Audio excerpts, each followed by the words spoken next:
Good day mga mamis! Aatan nga pala kami sa isang Halloween party sa may Eastwood. Bali kasama namin yung family ng ate ko at ang lolo't lola. Naka-costume syempre ang mga anak namin.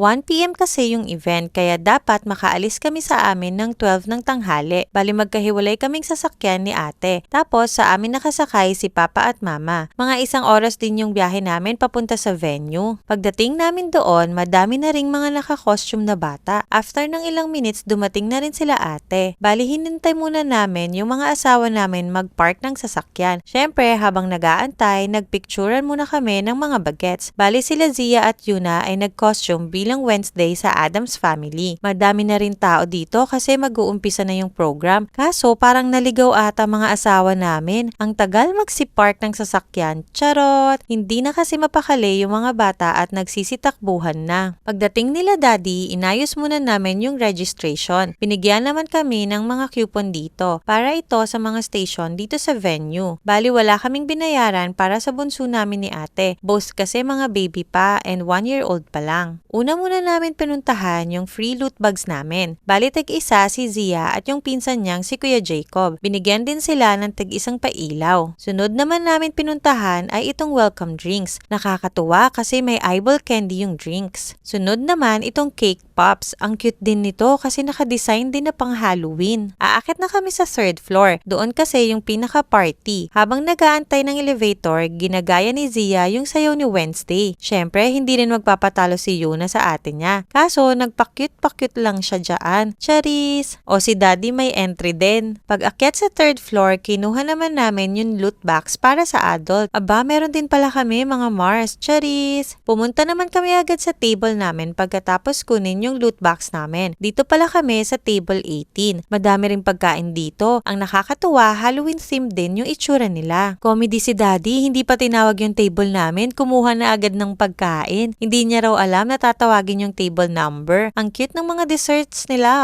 at parang masarap. Nag-start na yung program. Una muna ay may song number. Tingnan mo naman yung magpipinsan magkakatabi pang nakatambay sa gilid ng stage. Charis! Nakakuha na rin kami ng food at pinapakain ko na yung mga bata. In fairness, ang sasarap ng food nila. Nag-umpisa na rin yung pag-games para sa mga bata. Bali sa first game, nakasali si Kuya Jacob. Sayang hindi nanalo yung team nila. Pero okay lang kasi may consolation prize naman sa mga hindi nanalo. Bali nakasali rin pala kami ni Ate Zia sa next game. Itong next game ay tinawag na Mommy Game. Kailangan balutin ng tissue ng adult contestant yung batang contestant in 40 seconds. Kung sinong pinakanakabalot ng tissue in the given time ang panalo. Player number 4! Okay, let's see. We'll go on 2 and 4, okay? Sayang hindi kami nanalo. Umiyak pa si Zia kasi nakatakip yung mata niya at hindi niya raw ako makita. Happy Halloween. Don't pray now. Happy Halloween! There we go. Thank you so much, sweetheart. Maraming pang games ang ginawa para sa mga kids. Si Zia parang gusto pang sumali uli. Ginagaya niya yung mga contestants na parang kasali din siya. Pagkatapos ng mga games, nag-umpisa na yung magic show. Ang galing din ng magician at ang daming tricks yung mga pinakita. Kitang-kita naman sa mga ibang batang nandito na nag-e-enjoy at nabilib sa show. Pagkatapos ng magic show, sinundan naman ng puppet show. That is the sound of the cat. How about the sound of the fish? What? Fish. Meow.